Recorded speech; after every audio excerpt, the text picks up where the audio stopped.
ইব্রাহিম আলাইহিসসালাম এবং ইসমাঈল আলাইহিসসালামের যে কুরবানি, ওনাদের যে আত্মত্যাগ, এই দৃশ্যপটটি কিন্তু আমাদের চোখের সামনে ভেসে ওঠে। আমরা জানি যে ইব্রাহিম আলাইহিসসালাম আল্লাহ তাআলার সন্তুষ্টির জন্য স্বীয় পুত্র ইসমাঈল আলাইহিসসালামকে কুরবানি করতে চেয়েছিলেন, এবং সেই প্রসঙ্গ থেকেই কিন্তু আমরা প্রতি বছর জিলহজের 10 তারিখে কুরবানি করে থাকি। এবং এই দৃশ্যটি আল্লাহ তাআলার কাছে এতই ভালো লেগেছিল, এই আত্মত্যাগের দৃশ্যকে আল্লাহ তাআলা স্মরণীয় করে রাখবার জন্য কিয়ামত পর্যন্ত সব বিশ্বাসীদের জন্য এই জিলহজের একই টাইমে, জিলহজের 10 তারিখে কুরবানি করাটাকে আল্লাহ তাআলা আমাদের উপর অবধারিত করে দিয়েছেন। এই বিষয়টি সূরাতুস সাফফাতের 105 নম্বর আয়াতে আল্লাহ তাআলা এভাবে ইরশাদ করছেন, ফালাম্মা বালাগা মাআহু সা'য়া ক্বালা ইয়া বুনাইয়া ইন্নী আরা ফিল মানামি আন্নী আযবাহুক ফানজুর মাযা তারা। অর্থাৎ ইসমাঈল আলাইহিস সালাম যখন একটু বড় হলেন, বাবার সাথে হাঁটতে পারেন, দৌড়াদৌড়ি করতে পারেন, ঠিক তখন ইব্রাহিম আলাইহিস সালাম স্বপ্নে দেখলেন যে তিনি ইসমাঈল আলাইহিস সালামকে কুরবানি করছেন, এবং স্বপ্ন দেখেই তিনি সরাসরি ছেলের সাথে কনসালটেশনে গেলেন, পরামর্শ করলেন যে বাবা, আমি তো স্বপ্নে দেখেছি যে আমি তোমাকে কুরবানি করছি, ফানজুর মাযা তারা, what do you think about it, what's your opinion about it, তোমার মতামত কি সেটা তুমি আমাকে বলো। তখন সাইয়েদনা ইসমাঈল আলাইহিস সালাম অত্যন্ত সাহসিকতার সাথে বলিষ্ঠ একটি জবাব দিয়েছিলেন, সেটাও আল্লাহ তাআলা কোরআনে সরাসরি কোট করেছেন। তিনি বলেছিলেন, ক্বালা ইয়া আবাতি ফাআল মা তু'মার সাতাজিদুনি ইনশাআল্লাহু মিনাস সাবিরিন। অর্থাৎ, হে আমার সম্মানিত পিতা, আপনি যেমনটি স্বপ্নে দেখেছেন, আল্লাহ তাআলা আপনাকে যেমন আদেশ করেছে আপনি ঠিক তেমনটিই করুন, আপনি ভয় পাবেন না, ইনশাআল্লাহ আপনি আমাকে ধৈর্যশীলদের অন্তর্ভুক্ত পাবেন। একটু কি কল্পনা করা যায় যে সাইয়েদনা ইসমাঈল আলাইহিস সালাম ছোট্ট শিশু, তিনি যখন শুনলেন যে বাবা তাকে কুরবানি করবে, জবাই করবে, তার প্রত্যুত্তরে তিনি বলেছিলেন, বাবা, আমি ভয় পাচ্ছি না, আমি আপনাকে নিয়ে চিন্তিত, আপনি ভয় পাবেন না, বরং আপনি যা আদিষ্ট হয়েছেন আপনি তাই করেন। কারণ নবীরা যখন স্বপ্নে কিছু দেখে, সেটা সাধারণ মানুষের মতো স্বপ্ন নয়, সেটা ওহী, সেটা আল্লাহর পক্ষ থেকে আদেশ। তো আপনি আমাকে ধৈর্যশীল পাবেন, আপনি ভয় পাবেন না। সাইয়েদনা ইব্রাহিম আলাইহিস সালাম ইসমাঈল আলাইহিস সালামকে কুরবানি করতে শুরু করলেন, জবাই করতে শুরু করলেন। আল্লাহ তাআলার কাছে দৃশ্যটি এত ভালো লাগলো, আল্লাহ তাআলা সাইয়েদনা জিবরাইল আলাইহিস সালামকে দিয়ে জান্নাত থেকে একটি বকরি বা মেষ পাঠিয়ে দিলেন। সাইয়েদনা ইসমাঈল আলাইহিস সালামকে ছুরির নিচ থেকে সরিয়ে ফেলা হলো, আর সেখানে ইসমাঈল আলাইহিস সালামের পরিবর্তে একটি জান্নাত থেকে আনা বকরি বা ছাগলকে সেখানে কুরবানি করা হলো। আল্লাহ তাআলা বললেন, কদ সাদ্দাকতা রুইয়া, ইব্রাহিম, তুমি তো তোমার স্বপ্নকে সত্যায়ন করেছো, বাস্তবে রূপান্তরিত করেছো, তুমি তো এই কঠিন পরীক্ষায় সফলতার সাথে উত্তীর্ণ হয়েছো। সাইয়েদনা ইব্রাহিম আলাইহিস সালাম পরীক্ষায় উত্তীর্ণ হলেন, এবং বাপ বেটার এই দৃশ্যায়নটি আল্লাহ তাআলার কাছে এত ভালো লেগেছে, আরশের উপর থেকে আল্লাহ তাআলা এত পছন্দ করেছেন ওনাদের স্যাক্রিফাইসকে, কুরবানিকে, কিয়ামত পর্যন্ত আমরাও যাতে কুরবানি করি, আল্লাহ তাআলা আমাদের জন্য এটাকে অবধারিত করে দিয়েছেন। সম্মানিত শুধু এখানে আমাদের জন্য সবচেয়ে বড় যে শিক্ষণীয় বিষয়, সেটি হচ্ছে সাইয়েদনা ইব্রাহিম আলাইহিস সালামের ঔরসে যখন ইসমাঈল আলাইহিস সালাম আসে, তখন তাফসীর এসেছে ইব্রাহিম আলাইহিস সালামের বয়স ছিল 86 বছর। Could you imagine that? 86 বছর বয়সে যখন একটা সন্তান আল্লাহ তাআলা ওনাকে দান করলেন, আল্লাহ তাআলা বললেন যে সেই সন্তানকে তুমি জবাই করো। আমরা অনেক দম্পতির কথা জানি, তাদের সন্তান হয় না, 15 বছর, 20 বছর, 25 বছর পর অনেক সময় তাদের সন্তান হয়। সেই সন্তানটাকে তারা কত পছন্দ করে, সেই বাচ্চাটাকে তারা কত আদর করে। তো 86 বছর বয়সে আল্লাহ তাআলা ইসমাঈল আলাইহিস সালামকে দান করেছিলেন। এই আদরের সন্তানটাকে আল্লাহ তাআলা বলেন, তুমি কুরবানি করো। কারণ এই বয়স্ক অবস্থায় যখন ইব্রাহিম আলাইহিস সালাম ইসমাঈল আলাইহিস সালামকে পেয়েছিলেন, তখন তিনি হৃদয়টাকে উজাড় করে দিয়ে নিজের ছেলেটাকে ভালোবাসতে শুরু করলেন, এবং হৃদয়ের ভালোবাসার জায়গাটার মধ্যে যে সিংহাসন, সেই সিংহাসনে তিনি ইসমাঈলকে বসিয়েছিলেন। আল্লাহ তাআলা চেয়েছিলেন যে ইসমাঈলকে সেখান থেকে সরিয়ে ওই ভালোবাসার সিংহাসনের জায়গাটাতে তুমি যেন আল্লাহ তাআলাকে স্থান দাও, এবং সেই পরীক্ষাটাই তিনি বেসিক্যালি সাইয়েদনা ইব্রাহিম আলাইহিস সালামের কাছ থেকে করেছিলেন, এবং সেই পরীক্ষায় সাইয়েদনা ইব্রাহিম আলাইহিস সালাম সফলতার সাথে উত্তীর্ণ হয়েছিলেন। অর্থাৎ আল্লাহ চেয়েছিলেন যে তোমার হৃদয়ের ভালোবাসার সবচাইতে বড় জায়গাটা হচ্ছে ইসমাঈলের, তোমার পুরো হৃদয়টা জুড়ে আছে ইসমাঈল, আমি চাই তুমি আমার সন্তুষ্টির জন্য এই ইসমাঈলকে বিলিয়ে দাও, ইসমাঈলকে কুরবানি করে দাও। সম্মানিত শুধু এই স্টোরিটা থেকে আমাদের জন্য শিক্ষা হচ্ছে যে সাইয়েদনা ইব্রাহিম আলাইহিস সালামের হৃদয়ের সবচাইতে পছন্দনীয় বিষয়টা ছিল ইসমাঈল। তিনি ইসমাঈল আলাইহিস সালামকে, নিজের ছেলেকে বেশি পছন্দ করতেন। ইব্রাহিম আলাইহিস সালামের হৃদয়ে যেমনি ইসমাঈল ছিল, আমাদের প্রত্যেকের হৃদয়ে কিন্তু এরকম এক একটা ইসমাঈল আছে, কল্পিত ইসমাঈল, রূপক ইসমাঈল। আমাদের কারো হৃদয়ের ইসমাঈল হচ্ছে আমাদের টাকা পয়সা, আমাদের কারো হৃদয়ের ইসমাঈল হচ্ছে আমার ব্যাংক ব্যালেন্স, আমাদের কারো হৃদয়ের ইসমাঈল হচ্ছে আমার দামি গাড়ি, আমাদের কারো হৃদয়ের ইসমাঈল হচ্ছে আমাদের যশ, খ্যাতি, আমাদের ক্ষমতা, প্রতিপত্তি, এগুলো। আল্লাহ তাআলা চান আমাদের প্রত্যেকের যার যার হৃদয়ের ইসমাঈল যেটা, সেটাকে আমরা আল্লাহ তাআলার সন্তুষ্টির জন্য উৎসর্গ করতে পারবো কিনা, আল্লাহ তাআলার খুশির জন্য, সেরেফ শুধুমাত্র আল্লাহ তাআলার জন্য আমার হৃদয়ের ইসমাঈলটাকে আমি স্যাক্রিফাইস করতে পারবো কিনা। এই শিক্ষাটা দেওয়ার জন্যই বেসিক্যালি আল্লাহ তাআলা এই কুরবানিকে আমাদের জন্য প্রেসক্রাইব করেছেন। আল্লাহ তাআলা চান যে আমাদের হৃদয়ের পুরো জায়গাটা জুড়ে যেন আল্লাহ তাআলার সন্তুষ্টি, আল্লাহ তাআলার ভালোবাসা, আল্লাহকে যে আমরা ফিল করি, আল্লাহকে যে আমরা ভয় পাই, সেই জায়গাটাতে যেন আমরা আল্লাহ তাআলাকে রাখতে পারি। এটাই মূলত আল্লাহ তাআলা আমাদের কাছ থেকে চান। এবং আমাদের জীবনের সব কাজগুলি হবে শুধুমাত্র কেবলমাত্র আল্লাহ তাআলার সন্তুষ্টির জন্য। এজন্য বিশ্বনবী সাল্লাল্লাহু আলাইহি ওয়াসাল্লামকে কিন্তু আল্লাহ রাব্বুল আলামিন শিখিয়ে দিয়েছেন যে কুল ইন্না সলাতি ওয়া নুসুকি ওয়া মাহইয়ায়া ওয়া মামাতি লিল্লাহি রাব্বিল আলামিন। হে নবী, আপনি বলুন যে আমার নামাজ, আমার কুরবানি, আমার জীবন, আমার মরণ সবটাই তো আল্লাহর জন্য। তাই আমাদের হৃদয়ে যদি আমরা আল্লাহকে স্থান দিতে পারি, আমাদের সব কিছু, সাইয়েদনা ইব্রাহিম আলাইহিস সালাম যেমনি নিজের প্রিয় পুত্র সন্তানকে কুরবানি করেছিলেন, ঠিক তেমনিভাবে আমাদের হৃদয়ের ইসমাইলটাকেও যদি আমরা আল্লাহর সন্তুষ্টির জন্য স্যাক্রিফাইস করতে পারি, কুরবানি করতে পারি, তাহলেই কিন্তু এই কুরবানির শিক্ষাটা আমাদের জন্য বাস্তবায়িত হবে বা সফল হবে। এবং এই শিক্ষাটা দেওয়ার জন্য আল্লাহ তাআলা এই কুরবানির বিধানকে আমাদের জন্য জারি করেছেন, যে আমাদের হৃদয়ে শুধু আল্লাহ তাআলার ভয় থাকবে। এবং এই যে আমরা কুরবানি করবে, কুরবানির রক্ত, গোশত, চামড়া কোনোটা কিন্তু আল্লাহ তাআলার কাছে পৌঁছে না, পৌঁছে হচ্ছে আমাদের হৃদয়ের ভয়, তাকওয়াটা আল্লাহ তাআলার কাছে পৌঁছে। সূরাতুল হজ্জের 37 নম্বর আয়াতে আল্লাহ বলছেন, লা ইয়ানালাল্লাহা লুহুমুহা ওয়ালা দিমাউহা ওয়ালাকি ইয়ানালুহুত তাকওয়া মিনকুম। এই কুরবানির রক্ত, কুরবানির গোশত এগুলো তো আল্লাহর কাছে পৌঁছে না, আল্লাহর কাছে পৌঁছে হচ্ছে তোমাদের তাকওয়া। আমরা কতটা ইখলাসের সাথে, কতটা আন্তরিকতার সাথে, কতটা আনুগত্যের সাথে আমাদের সম্পদ, আমাদের নিজেদেরকে আমরা আল্লাহর কাছে সোপর্দ করতে পেরেছি, আমরা কতটা আল্লাহর সমর্পিত বান্দা হতে পেরেছি, এটাই হচ্ছে এই কুরবানির শিক্ষা, যেটা সাইয়েদনা ইব্রাহিম আলাইহিস সালাম গোটা বিশ্ববাসীর জন্য নিদর্শন এই ঘটনার মধ্য দিয়ে কিন্তু আমাদের জন্য রেখে গিয়েছেন। তাই আমরা এই কুরবানির মধ্য দিয়ে এটা যেন ফিল করি যে আমাদের সবটুকু আমরা আল্লাহর জন্য বিলিয়ে দিতে প্রস্তুত আছি। সম্মানিত, শুধু এই কুরবানির দিনে ইয়ামুন নাহারে বা 10 জিলহজে আমরা যে কুরবানি উদযাপন করবো, ঈদুল আজহা উদযাপন করবো, এই দিনের সবচাইতে প্রিয় আমল হচ্ছে আল্লাহ তাআলার কাছে পশু জবাই করে, যেটা আমরা বলেছি ইব্রাহিম আলাইহিস সালামের সেই ঘটনার, সেই দৃশ্যায়নের পুনরাবৃত্তি আল্লাহ তাআলা সেটা দেখতে চান। আমরা পশু জবাই করে রক্ত প্রবাহিত করে দেয়, এটা আল্লাহ তাআলার কাছে খুবই পছন্দনীয়। সুনানে তিরমিজিতে এসেছে, আয়েশা রাদিয়াল্লাহু তাআলা আনহা থেকে বর্ণিত, তিনি বলেন, আন্না রাসূলুল্লাহ সাল্লাল্লাহু আলাইহি ওয়াসাল্লাম ক্বাল, আল্লাহ রাসূল সাল্লাল্লাহু আলাইহি ওয়াসাল্লাম বলেছেন, মা আমিলা আদামিয়ুন মিন আমালিন ইয়াওমান নাহর আহাব্বা ইলাল্লাহি মিন ইহরাকিদ দাম। অর্থাৎ ইয়াউমুন নাহারে 10 জিলহজে পশুর কুরবানি দিয়ে সে পশুর রক্ত প্রবাহিত করে দেওয়ার চেয়ে শ্রেষ্ঠ কোনো আমল আল্লাহর কাছে হতে পারে না, এর চেয়ে কোনো প্রিয় আমল আল্লাহর কাছে নেই। তার মানে কুরবানির দিনে সবচাইতে প্রিয় আমল, আল্লাহর কাছে পছন্দনীয় আমল হচ্ছে কুরবানি করা। তাই আমাদের যাদের সাধ্য আছে আমরা যেন বেশি বেশি কুরবানি করি। সম্মানিত, শুধু আমরা জানি যে এই কুরবানিকে আল্লাহ তাআলা আমাদের উপর আবশ্যক করেছেন। কুরবানির হুকুম সম্পর্কে যদি বলি তাহলে বলবো যে এটা ওয়াজিব হানাফি স্কুল অফ থট অনুযায়ী, কিন্তু অন্যান্য মাযহাবে এটাকে সুন্নাতে মুআক্কাদা বলা হয়েছে। মেজরিটি স্কলাররা, জুমহুরুল ফুকাহা, ইমাম শাফিঈ, আহমদ এবং ইমাম মালিকদের মতে, তাদের মতে এটা হচ্ছে সুন্নাতে মুআক্কাদা। কিন্তু হানাফি মাযহাবে এই কুরবানি করা হচ্ছে ওয়াজিব। যেহেতু আমাদের বাংলাদেশে বেশিরভাগই হচ্ছে হানাফি মাযহাবের অনুসারী, সো এটা কিন্তু আমাদের জন্য অবধারিত। যাদেরকে আল্লাহ তাআলা সম্পদ দিয়েছেন, টাকা পয়সার মালিক বানিয়েছেন, স্বাবলম্বী করেছেন, আমাদের প্রত্যেকের উপর কিন্তু এই কুরবানি করাটা ওয়াজিব। যেহেতু কুরবানি একেবারে আমাদের সন্নিকটে, সো এই কুরবানি নিয়ে আমাদের মধ্যে অনেক ধরনের প্রশ্ন রয়েছে। খুব বেশি যে প্রশ্নটি করা হয়েছে সেটি হচ্ছে জানতে চাওয়া হয়েছে 7 ভাগে কুরবানি করা যাবে কিনা। এই ধরনের প্রশ্ন কিন্তু আমরা আগে শুনতাম না। রিসেন্টলি কিছু কিছু স্কলারদের আলোচনা বা এতে করে লোকজন হয়তো বিভ্রান্তিতে ভোগেন কিংবা একটা ধোঁয়াশা তৈরি হয়, ফলে এই প্রশ্নটি করা হচ্ছে। আমরা আবহমান কাল থেকে আমাদের প্রিয় মাতৃভূমি বাংলাদেশে হয়তো ছাগল কুরবানি দিয়েছি অথবা গরু কুরবানি দিয়েছি সর্বোচ্চ 7 ভাগে।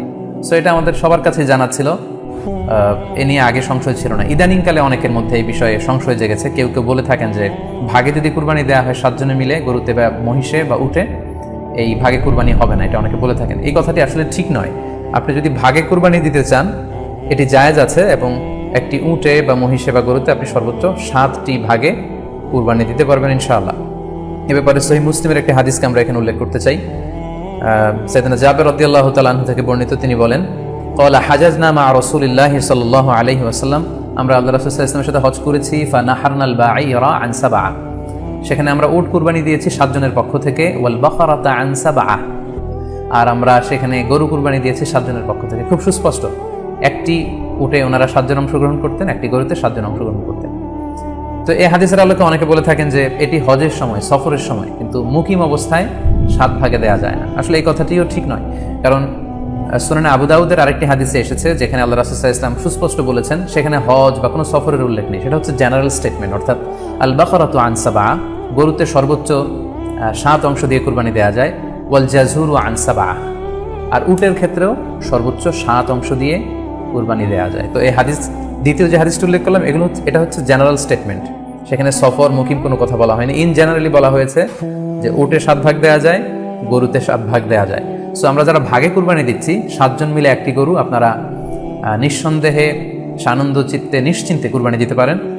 সহিহ হাদিসের আলোকে এটি সাব্যস্ত, এতে কোনো সমস্যা নেই ইনশাল্লাহ। তবে ভাগে কুরবানিতে কিংবা যৌথ কুরবানিতে কয়েকটি বিষয় আমাদেরকে খেয়াল রাখতে হবে। নাম্বার 1 হচ্ছে নিয়ত। আপনাদের ইন্টেনশনটা ক্লিয়ার হতে হবে। প্রত্যেকেরই যাতে একই ইন্টেনশন থাকে, সবারই যাতে ইন্টেনশন থাকে যে শুধুমাত্র আল্লাহ তাআলার সন্তুষ্টির জন্য আমরা এই কুরবানি দিচ্ছি। এখানে কয়েকজনের যদি ইন্টেনশন থাকে যে আল্লাহর সন্তুষ্ট, অন্যজনের যদি নিয়তে ঝামেলা থাকে, তাহলে কিন্তু কুরবানিটা প্রশ্নবিদ্ধ হয়ে যাচ্ছে। কারণ ইন্নামাল আমালু বিন্নিয়াত, ইয়ানি ইন্নামা সাওয়াবুল আমালি বিন্নিয়াত।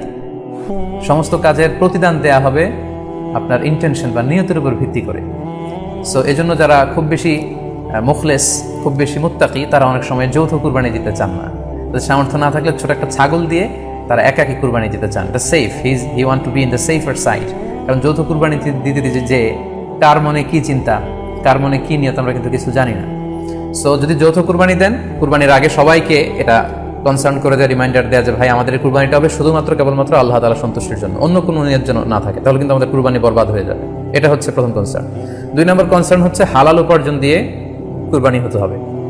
যৌথ কুরবানিতে কেউ কেউ যদি এমন থাকে যাদের উপার্জন হালাল না, সেই কুরবানি কিন্তু আল্লাহ তাআলার দরবারে কবুল হবে না। সো এটা খুব গুরুত্বপূর্ণ একটা বিষয়। আরেকটা হচ্ছে লৌকিকতা। লৌকিকতা যদি থাকে তাহলেও কুরবানি কবুল হবে না। যৌথ কুরবানিতে কারো যদি এটা থাকে যে আমার গরুটা সবচেয়ে বড়, আমাদের গরুটা এলাকার সবচেয়ে বড় গরু, এবং সবাইকে বলে বেড়াচ্ছে যে এইবারের গরুটা সবচেয়ে বড় হয়েছে, আমার চেয়ে বড় গরু কেউ দিতে পারে না এই এলাকায়, তো এই জাতীয় যদি লৌকিকতা প্রবণতা কারোর মধ্যে থাকে, তাহলেও কিন্তু তার কুরবানি কবুল হবে না। সো যৌথ কুরবানি যদি আপনারা দিতে চান, এই বিষয়গুলো আমাদেরকে খেয়াল রাখতে হবে। আরও একটি প্রশ্ন খুব বেশি আমাদের কাছে জানতে চাওয়া হয়েছে, সেটা হচ্ছে কুরবানির সাথে আকিকা দেওয়া যাবে কিনা। খুব বেশি আলোচনা হচ্ছে এই প্রসঙ্গটা যে আকিকার কুরবানির সাথে আকিকা দিয়ে দেওয়া যাবে কিনা। এক্ষেত্রে আমরা উত্তরে বলবো যে কুরবানি এবং আকিকা আপনাদের খেয়াল রাখতে হবে যে ভিন্ন দুটি ইবাদত। প্রথম কথা হচ্ছে ইবাদত ভিন্ন দুটি ইবাদত। কারণ কুরবানি এটা বছরের একটা নির্ধারিত সময়, জিলহজের 10 তারিখে, এবং তারপরে আরো 2 দিন বা 3 দিন, এই সময়গুলোতে আপনি কুরবানি করতে পারবেন। তাহলে এটা হজের মৌসুমে জিলহজ মাসে করতে হয় কুরবানি। কিন্তু আকিকা কিন্তু এরকম না। আকিকাটা যে কোনো মাসে হতে পারে। আকিকাটা হচ্ছে নবজাতক সন্তানের ভূমিষ্ঠ হওয়ার পরে শুকরিয়া স্বরূপ আল্লাহর কাছে যে কুরবানিটা করতে হয়, সেটাকে আমরা বলি আকিকা। হাদিসে এসেছে আকিকা। তো সেটা হচ্ছে সন্তান কখন ভূমিষ্ঠ হলো সেটার উপর নির্ভর করে। কারো সন্তান রমাদানে হতে পারে, কারো সন্তান জিলহজ মাসে হতে পারে, শাওয়ালে হতে পারে, রজাবে হতে পারে। আকিকা হচ্ছে বাচ্চা যেদিন জন্মগ্রহণ করবে, সন্তান ভূমিষ্ঠ হওয়ার 7 দিন পরে। তাহলে ভিন্ন দুইটা ইবাদত, দুই সময়ের ইবাদত। নাম্বার 2, আকিকার ক্ষেত্রে আল্লাহ রাসূল সাল্লাল্লাহু আলাইহি ওয়াসাল্লাম বলেছে আনিল গুলামি শাতান ওয়া আনিল জারিয়াতি শাত, অর্থাৎ ছেলে হলে 2টি ছাগল দিয়ে আকিকা করো, এবং যদি মেয়ে হয় তাহলে 1টি ছাগল দিয়ে আকিকা করো। তো সেক্ষেত্রে কুরবানিতে কিন্তু এরকম বিধান নেই। কুরবানিতে কিন্তু 1টি ছাগল দিয়ে আপনি কুরবানি করলে কুরবানি হয়ে যাচ্ছে, সেখানে 2টি ছাগল দেওয়া লাগবে এমন কোনো কথা নেই। তো এভাবে আমরা বুঝতে পারতেছি, খুবই স্পষ্টত কমন সেন্স খাটালেও আমরা বুঝতে পারতেছি, এবং আল্লাহ রাসূল সাল্লাল্লাহু আলাইহি ওয়াসাল্লামের ভাষ্যগুলো অনুসারে আমরা বুঝতে পারছি দুই ধরনের ইবাদত। যদিও এই 2 ইবাদতে কিছুটা মিল আছে, কিন্তু 2 সময়ের ইবাদত, 2টা আলাদা, 2টি উপলক্ষ, 2টার আলাদা নির্ধারিত সময় রয়েছে। যেমন আকিকার ক্ষেত্রে সুন্নাহ হচ্ছে বাচ্চা যেদিন জন্মগ্রহণ করবে তার 7ম দিন শেষে 7 দিন পরে আপনি আকিকা করবেন। আল্লাহ রাসূল সাল্লাল্লাহু আলাইহি ওয়াসাল্লাম বলেছেন কুল্লু গুলামিন মুরতাহানুন বিআকিকাতিহি তুযবাহু আনহু ইয়াওমা সাবিহি, প্রত্যেক সন্তানের আকিকা দিতে হয় তার 7ম দিনে, ওয়া ইউহলাকু ওয়া ইউসাম্মা, এবং 7ম দিনে মাথার চুল ফেলে দিতে হয়, তার সুন্দর একটি নাম রাখতে হয়। তাহলে আকিকার বিধান হচ্ছে সম্মানিত সুধী সন্তান জন্মগ্রহণ করার 7 দিন পরে। আমরা বুঝতে পারলাম আল্লাহ রাসূল সাল্লাল্লাহু আলাইহি ওয়াসাল্লামের ভাষ্য অনুযায়ী, কথা অনুযায়ী, কওল অনুযায়ী। এবার যদি আমরা আল্লাহ রাসূল সাল্লাল্লাহু আলাইহি ওয়াসাল্লামের আমল দেখি, ওনার ব্যক্তিগত আমল কি ছিল, সেক্ষেত্রে আমরা সহিহ ইবনে হিব্বানের একটি হাদিস উল্লেখ করব, যেটিকে ইবনে হাজার আল আসকালানী উনি ওনার ফাথুল বারিতে সহিহ হিসেবে উল্লেখ করেছেন। আয়েশা রাদিয়াল্লাহু তাআলা আনহার বর্ণনা, তিনি বলেন যে আক্কা রাসূলুল্লাহ সাল্লাল্লাহু আলাইহি ওয়াসাল্লাম আনিল হাসানি ওয়াল হুসাইনি ইয়াউমা সাবিঈ ওয়া সাম্মাহুমা। আল্লাহ রাসূল সাল্লাল্লাহু আলাইহি ওয়াসাল্লাম নিজে ওনার দৌহিত্র অর্থাৎ ওনার নাতি হাসান এবং হুসাইনের আকিকা নিজে করেছেন 7ম দিনে, এবং 7ম দিনে তাদের নাম রেখেছেন। একজনের নাম রেখেছেন হাসান, আরেকজনের নাম হুসাইন। অর্থাৎ হাসান রাদিয়াল্লাহু আগে জন্মগ্রহণ করেছিলেন, ওনার চেয়ে ছোট ছিল হোসেন, উনি পরে জন্মগ্রহণ করেছেন। তো ওনাদের জন্মের পরে 7 দিন পরে আল্লাহ রাসূল সাল্লাল্লাহু আলাইহি ওয়াসাল্লাম ওনাদের আকিকা দিয়েছিলেন। এবং 7ম দিনে উনি আকিকাও দিয়েছেন এবং তাদের নামও রেখেছেন। তাহলে আল্লাহ রাসূল সাল্লাল্লাহু আলাইহি ওয়াসাল্লামের কওলি হাদিস, ওনার ভাষ্যমতে আমরা জানলাম উনি বলেছেন 7ম দিনে আকিকা দিতে হয়, এবং ওনার ব্যক্তিগত আমল থেকে আমরা জানতে পারলাম যে উনি ওনার 2 নাতির আকিকা দিয়েছেন 7ম দিনে এবং নাম রেখেছেন। তাহলে এ থেকে আমরা সুস্পষ্ট বুঝতে পারি যে আকিকা দিতে হয় সন্তান জন্মগ্রহণ করার 7 দিন পর, 7ম দিনে। যদিও তবারানিতে আরেকটি হাদিস এসেছে যেখানে বলা হয়েছে যে আকিকা 7ম দিনেও দেওয়া যায়, 14তম দিনে দেওয়া যায়, 21তম দিনে দেওয়া যায়। যদি 7ম দিনে কেউ দিতে না পারে কোনো কারণে, তাহলে 14তম দিন, না পারলে 21তম দিন। তাহলে সুস্পষ্টভাবে উল্লেখ আছে যে আকিকার সময়সীমা 7ম দিনের কথা আমাদেরকে বলা হয়েছে। তো সেক্ষেত্রে আপনার সন্তান জন্মগ্রহণ করলে আপনি শুকরিয়া স্বরূপ কুরবানি করবেন, আত্মীয় স্বজনকে খাওয়াবেন, আকিকার গোশত নিজেরাও খাবেন। তো এটা যদি আপনি কুরবানির জন্য রেখে দেন, তাহলে তো সন্তান দুনিয়াতে আসার এই আনন্দটা থাকে না। একজন যখন সন্তান পায়, সে কেমন যেন আকাশের চাঁদ হাতে পায়। তো তখন তার 7 দিনের মধ্যে যে আনন্দটা থাকে, ওই দিন তার নাম রাখা হবে, আত্মীয় স্বজনরা আসবে, বাচ্চাকে দেখবে, দোয়া করবে, তখন আকিকা করে গোশত নিজে খাবেন, আত্মীয়দের খাওয়াবেন, পাড়া প্রতিবেশীদেরকে দিবেন। এটা হচ্ছে সন্তান ভূমিষ্ঠ হওয়ার উপলক্ষকে কেন্দ্র করে এই আকিকা। সো এটাকে কুরবানির সাথে মিক্স আপ করার কোনোই প্রয়োজন নেই, এবং এক্ষেত্রে সুস্পষ্ট গাইডলাইন হচ্ছে যে 7ম দিনে আকিকাটা দিতে হয়। সো আমরা যেন 7ম দিনে আকিকাটা দেই। তবে হ্যাঁ, এখন প্রশ্ন হচ্ছে 7ম দিনে কেউ দিতে পারেননি, 14তম দিনেও দিতে পারেননি, 21তম দিনেও দিতে পারেননি, হাতে টাকা ছিল না, সামহাও কোনো কারণে মিস করেছেন, তখন আপনি যখন সুযোগ হয় তখন করে দেন। ওই প্রেক্ষাপটে আপনি যদি কুরবানির সময়ও আকিকা দিয়ে দিতে চান, এটা আদায় হয়ে যাবে ইনশাল্লাহ, আশা করা যায় আদায় হয়ে যাবে, এবং এটা জায়েজ আছে। তবে এটা সুন্নাহ নয়। সুন্নাহ হচ্ছে 7ম দিনে আকিকা দেওয়া। পাশাপাশি গরু দিয়ে, মহিষ দিয়ে, উট দিয়ে আকিকা দেওয়াও কিন্তু সুন্নাহ নয়। আকিকা দেওয়া সুন্নাহ হচ্ছে ছাগল দিয়ে। সুন্নাহসম্মত হচ্ছে আকিকা 7ম দিনে দেয়া এবং ছাগল দিয়ে দেয়া। ছেলের ক্ষেত্রে 2টি ছাগল, মেয়ের ক্ষেত্রে 1টি ছাগল। আশা করি কুরবানির সাথে আকিকার প্রসঙ্গটি আপনাদের কাছে ক্লিয়ার হয়েছে। সম্মানিত সুধী, এবার আমরা শুনবো আরো একটি মোস্ট আস্কড কোশ্চেন। কুরবানি না দিয়ে কুরবানির টাকা দান করে দিলে ওই সওয়াব পাওয়া যাবে কিনা? এই প্রশ্নগুলো কিন্তু আমরা আগে শুনতাম না। রিসেন্ট সময়ে, গত কয়েক বছর আগে আমরা খেয়াল করেছি যে তারকা জগতের কিছু লোক বা নাটক সিনেমা জগতের কিছু লোক এরকম ঘোষণা দিয়েছে যে আমরা টাকা বন্যার্থ লোকদেরকে দিয়ে দিলাম, আমরা কুরবানি দেব না।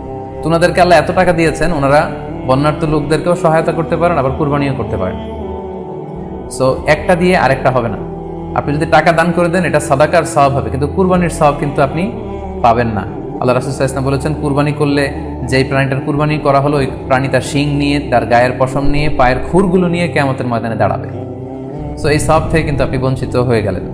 তাই এ ব্যাপারে সুস্পষ্ট কথা হচ্ছে, আপনি যদি কুরবানির টাকা দান করে দেন, দানের সওয়াব হবে, কিন্তু কুরবানির সওয়াব হবে না, এবং কুরবানির এই ওয়াজিব বিধানটিও কিন্তু আদায় হবে না। আপনার উদ্দেশ্য ভালো, কিন্তু আপনার পদ্ধতিতে সমস্যা। আপনার উদ্দেশ্য হচ্ছে যে বন্যা দুর্গত মানুষ, সাতক্ষীরাতে বা আশেপাশের জেলাগুলোতে বন্যায় মানুষ না খেয়ে মারা যাচ্ছে, আমি টাকাগুলো দান করে দেই, তাহলে বেশি তারা উপকৃত হবে। আমি বলবো যে আপনার যদি সামর্থ্য থাকে, সেক্ষেত্রে আপনি বন্যার্থ লোকদেরকে দানও করেন, পাশাপাশি কুরবানিও করেন, দুইটা দুই জিনিস। অথবা আপনি যদি শুধু কুরবানি করতে চান, সেটাও আপনি করতে পারেন। আপনি কুরবানি করবেন, এতে করে কিন্তু আপনি যে দান করতে চান, আপনার এই পারপাসটাও কিন্তু সার্ভ হবে। কিন্তু কুরবানির টাকা দান করে দিলে কখনো কুরবানি আদায় হবে না।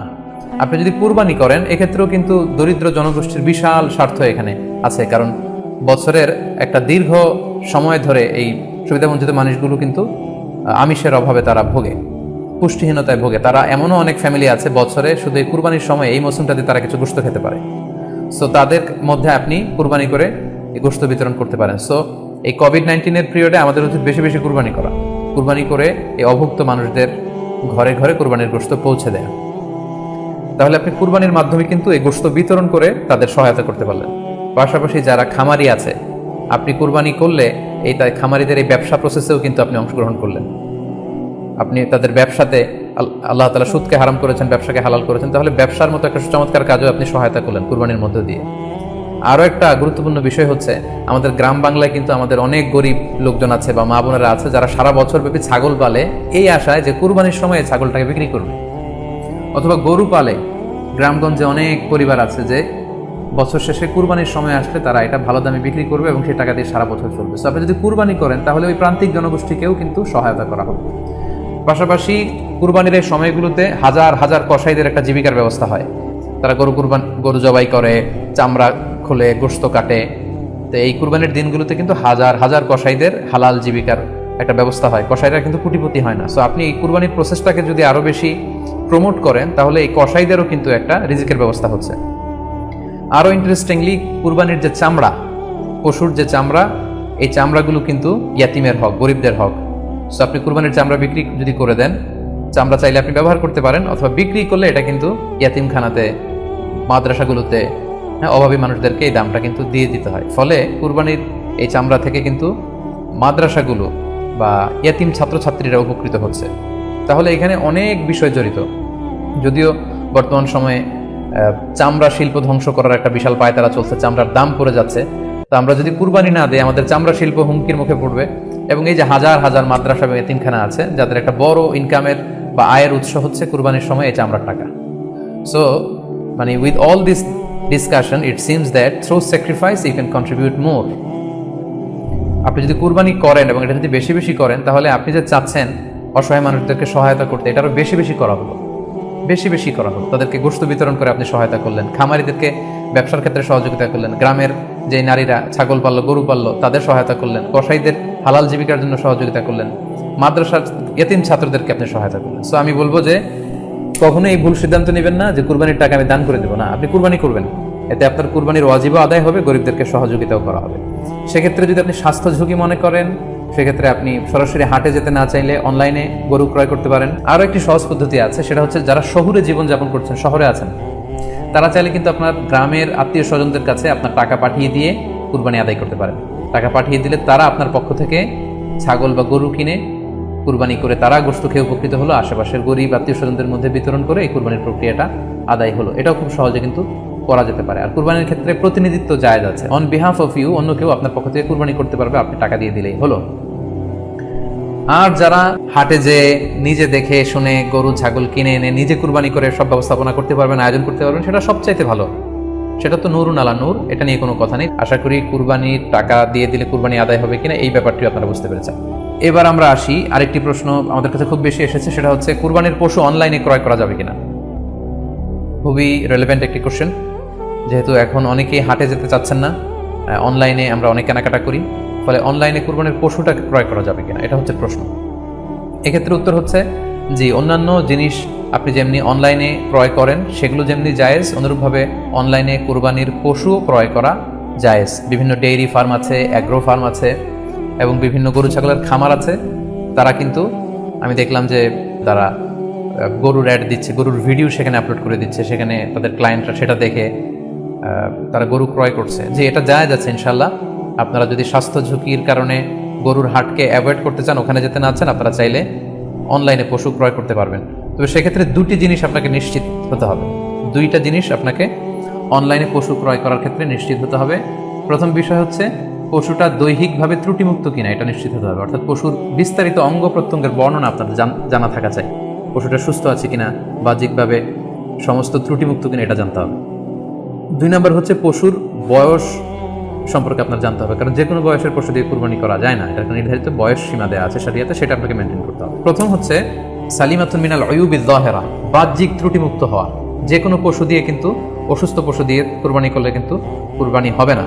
এক্ষেত্রে আমরা সুনানে নাসাইর একটি হাদিস উল্লেখ করব। হাদিসটি সহিহ, বারা ইবনে আযিব রাদিয়াল্লাহু তাআলা আনহু বর্ণনা করেছেন। আল্লাহ রাসূল সাল্লাল্লাহু আলাইহি ওয়াসাল্লাম বলেছেন, লা ইয়াজুজু মিনাদ দাহায়া আল আওরাউল বাইয়িনু আওরুহা, এমন পশু দিয়ে কুরবানি হবে না যে এই পশুটা সুস্পষ্টভাবে অন্ধ কানা কোনো পশু দিয়ে কুরবানি হবে না। ওয়াল আরজাউল বাইয়িনু আরাজুহা, খোড়া, কুরবানি যেখানে করা হবে ওই জায়গা পর্যন্ত হেঁটে যেতে পারছে না, মাঠ থেকে বাড়িতে আনা যাচ্ছে না, এরকম খোড়া প্রাণী দিয়ে কুরবানি করা যাবে না। ওয়াল মারিদাতুল বাইয়িনু মারাদুহা, খুব বেশি অসুস্থ, খুবই দুর্বল অসুস্থ প্রাণী দিয়ে কুরবানি করা যাবে না। ওয়াল আজফাউল্লাতি লা তুনকি, এবং এমন বয়স্ক বৃদ্ধ প্রাণী যে অতি বয়সের ভারে এটা নুজ্জ হয়ে গিয়েছে এবং এর হাড্ডির ভেতরে যে মজ্জা শুকিয়ে গিয়েছে, এরকম প্রাণী দিয়েও কিন্তু কুরবানি করা যাবে না। তাহলে সুনানে নাসাইর এই সহিহ হাদিসটির মধ্য দিয়ে আমরা বুঝতে পারলাম যে অন্ধ প্রাণী দিয়ে কুরবানি করা যায় না, খোড়া প্রাণী দিয়ে করা যায় না, খুবই দুর্বল প্রাণী দিয়ে এবং খুব বয়স হয়েছে এরকম প্রাণী দিয়ে কিন্তু কুরবানি করা যাবে না। তারপর আমরা সুনানে তিরমিজির আরেকটি হাদিস এখানে উল্লেখ করব। এই হাদিসটিও হাসান পর্যায়ের হাদিস। বর্ণনাকারী হচ্ছেন আলী রাদিয়াল্লাহু তাআলা আনহু। তিনি বলেন, নাহা রাসূলুল্লাহ সাল্লাল্লাহু আলাইহি ওয়াসাল্লাম আইয়ুদহা বিআ'দাবিল করনি ওয়াল উযুন, অর্থাৎ আল্লাহ রাসূল সাল্লাল্লাহু আলাইহি ওয়াসাল্লাম শিং ভাঙা এবং কান কাটা এরকম প্রাণী দিয়ে কুরবানি করতে নিষেধ করেছেন। অর্থাৎ ব্রোকেন হর্নস অ্যান্ড ইয়ার্স, কোনো পশুর যদি শিং দুটো ভাঙা থাকে অথবা কান কাটা থাকে এরকম প্রাণী দিয়ে কুরবানি করলে কুরবানি আদায় হবে না। পশুর কানের ব্যাপারে আরও সুস্পষ্ট হাদিস এসেছে সুনানে তিরমিজিতে, এটিও হাসান পর্যায়ের হাদিস। বর্ণনাকারী সাইয়েদনা আলী রাদিয়াল্লাহু তাআলা আনহু তিনি বলেন যে নাহা রাসূলুল্লাহ সাল্লাল্লাহু আলাইহি ওয়াসাল্লামা আইয়ুদহা বিমুকাবালাহ আও মুদাবারাহ আও শারকা আও খরকা আও জাদাআ। অর্থাৎ আল্লাহ রাসূল সাল্লাল্লাহু আলাইহি ওয়াসাল্লাম মুকাবালা মানে এমন প্রাণী যে প্রাণীর কানের সামনের অংশ কাটা, এরকম প্রাণী দিয়ে কুরবানি করা যাবে না। আও মুদাবারা এমন প্রাণী যে প্রাণীর কানের পেছনের অংশ কাটা, সেটা দিয়ে কুরবানি করা যাবে না। আও শারকা অথবা কানের মাঝখানে কাটা, দুই দিক ঝুলে আছে, করা যাবে না। আও খরকা অথবা কানের ভেতরে ছিদ্র, পশুর কানে যদি ছিদ্র থাকে, কেটে যে ছিদ্র হয়ে গিয়েছে, ড্রিলড হয়ে গিয়েছে, সেই প্রাণী দিয়ে কুরবানি করা যাবে না। আও জাদাহা অথবা নাক কাটা, এরকম প্রাণী দিয়ে কুরবানি করা যাবে না। তাহলে আল্লাহ রাসূল সাল্লাল্লাহু আলাইহি ওয়াসাল্লামের ভাষ্য মতে এই প্রাণীগুলো দিয়ে কুরবানি করা যাবে না। ফলে আপনি অনলাইনে যদি পশু ক্রয় করতে চান, আপনার যে পশুটা ক্রয় করবেন এটা বাহ্যিকভাবে সুস্থ আছে কিনা, অঙ্গ প্রত্যঙ্গের বিস্তারিত বর্ণনার ভিডিওতে আপনাকে ক্রস চেক করে এবং বাড়িতে আনার পরে সেটাকে দেখে এই পারচেজটা আপনাকে নিশ্চিত করতে হবে। 2 নাম্বার খেয়াল রাখবার বিষয় হচ্ছে পশুর বয়স। কুরবানির পশুর একটা নির্ধারিত বয়স সীমা আছে। সেক্ষেত্রে উটের জন্য 5 বছর হওয়া লাগবে কমপক্ষে, গরু বা মহিষের ক্ষেত্রে কমপক্ষে 2 বছর হতে হবে এবং ছাগলের ক্ষেত্রে কমপক্ষে 1 বছর হতে হবে। আবার বলছি, উট 5 বছর, গরু 2 বছর এবং ছাগল 1 বছর। তবে মেষ বা ভেড়া, দুম্বা এগুলো যদি 6 মাসের হয়, দেখতে যদি মোটা সোটা হয়, 1 বছরের মতো মনে হয়, তাহলে সেগুলো দিয়েও কুরবানি করা যাবে। সেক্ষেত্রে পশুর যে দাঁত আছে, নিচের পাটের যে পশুর দাঁত, এই দাঁতগুলোর পাশে 2টা ধারালো দাঁত থাকে, এগুলো উঠেছে কিনা এগুলো দেখে দেখে আপনারা পশুর বয়সকে নির্ণয় করতে পারবেন। তাহলে অনলাইনে ক্রয়ের ক্ষেত্রে আমাদের উত্তর হচ্ছে যে অনলাইনে আপনি পশু ক্রয় করতে পারবেন। সেক্ষেত্রে আপনাকে 2টি বিষয় খুব খেয়াল রাখতে হবে। এক হচ্ছে পশুর অঙ্গ প্রত্যঙ্গ ঠিক আছে কিনা, বাহ্যিকভাবে সব ধরনের ত্রুটিমুক্ত কিনা। 2 নম্বর হচ্ছে পশুর বয়স। এই 2টি জিনিস যদি আপনি এনশিওর করেন, আপনি অনলাইনে পশু ক্রয় করে সেটা দিয়ে কুরবানি করলে কুরবানি হয়ে যাবে ইনশাল্লাহ, কোনো সমস্যা নেই।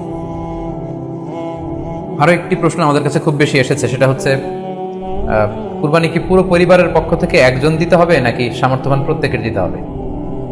আই রিপিট, আমি আবার বলছি, প্রশ্নটি হচ্ছে যে অনেকে এই প্রশ্নটি করেছেন যে পুরো পরিবার থেকে একজন দিলে হয়ে যায় নাকি সামর্থ্যবান প্রত্যেকের দিতে হয়।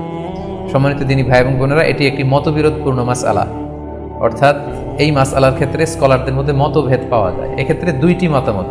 একদল স্কলার বলেছেন যে এটা পরিবারের পক্ষ থেকে একজন দিলে আদায় হয়ে যাবে।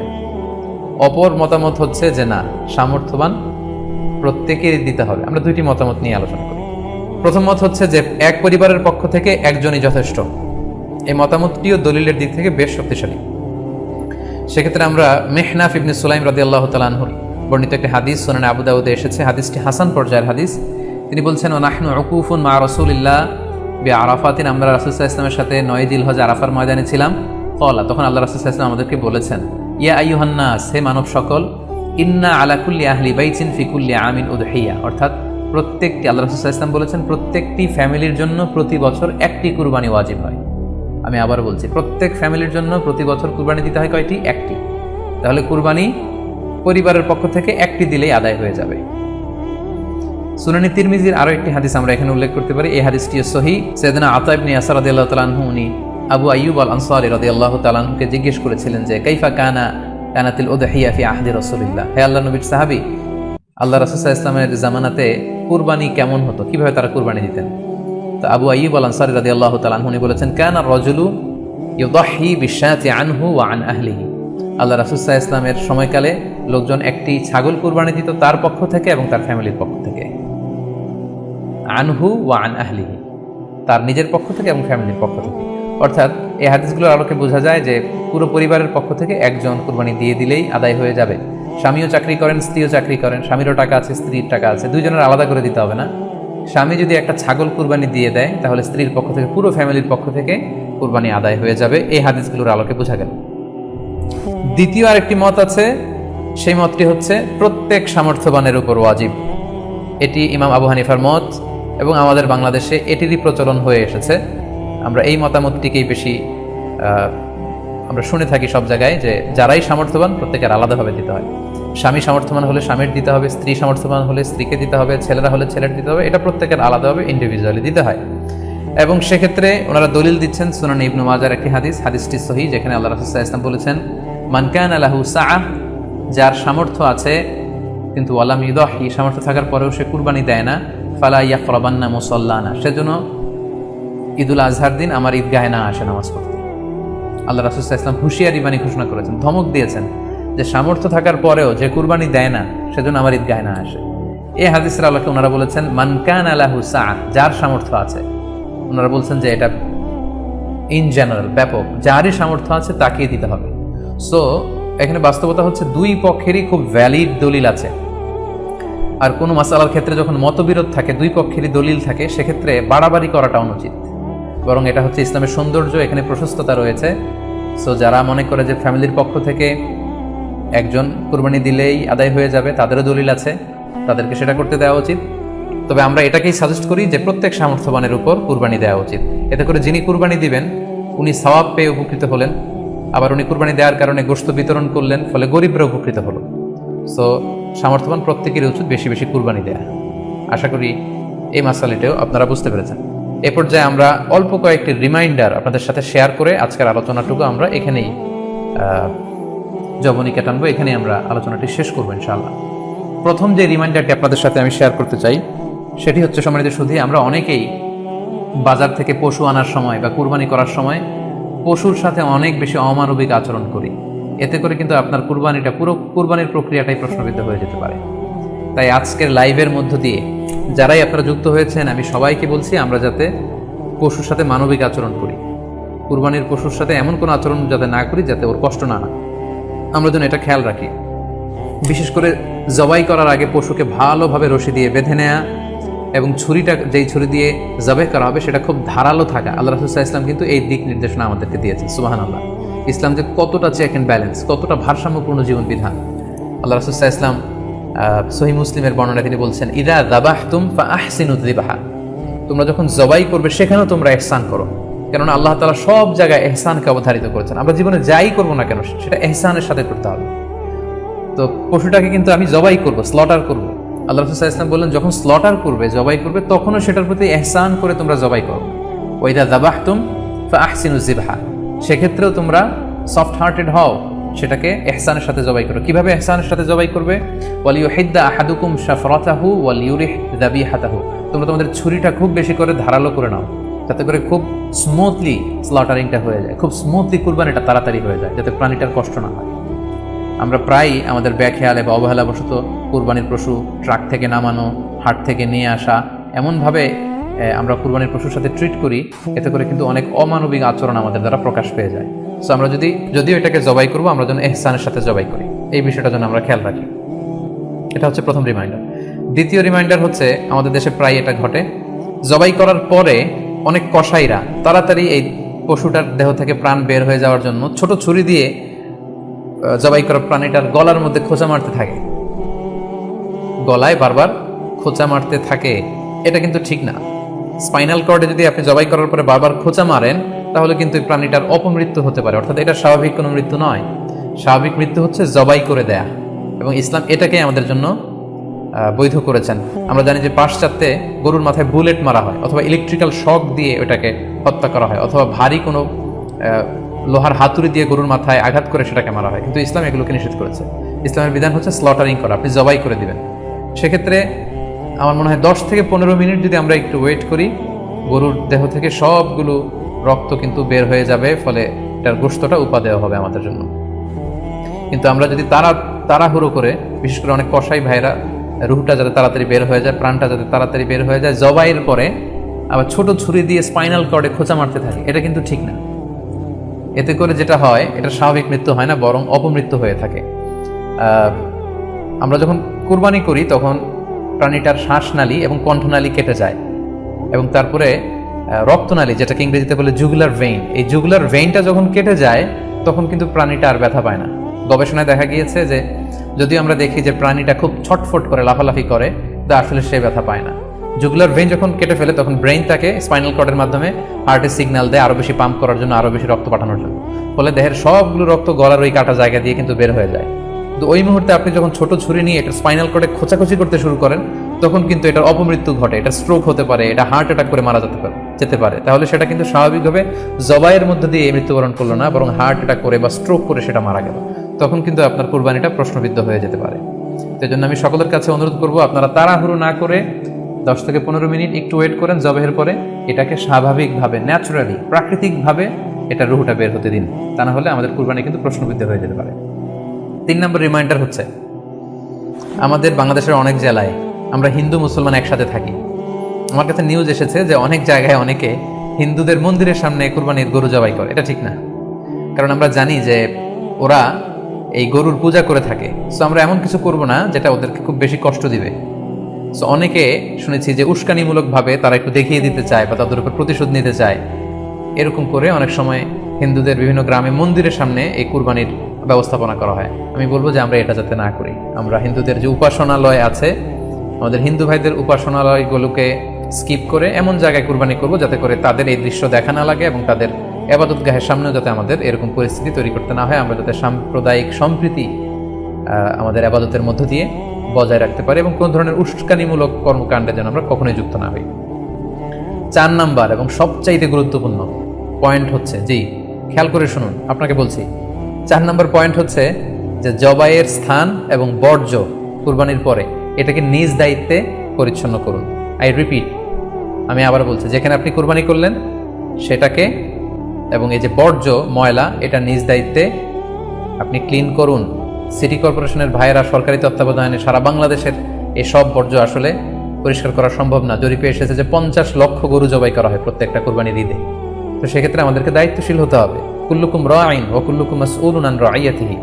আল্লাহ রাসূল সাল্লাল্লাহু আলাইহি ওয়াসাল্লাম বলেছেন, তোমরা প্রত্যেকে দায়িত্বশীল, আর তোমাদের প্রত্যেকের দায়িত্বের ব্যাপারে কিয়ামতের ময়দানে আল্লাহ তাআলা কিন্তু তোমাদেরকে জিজ্ঞেস করবে।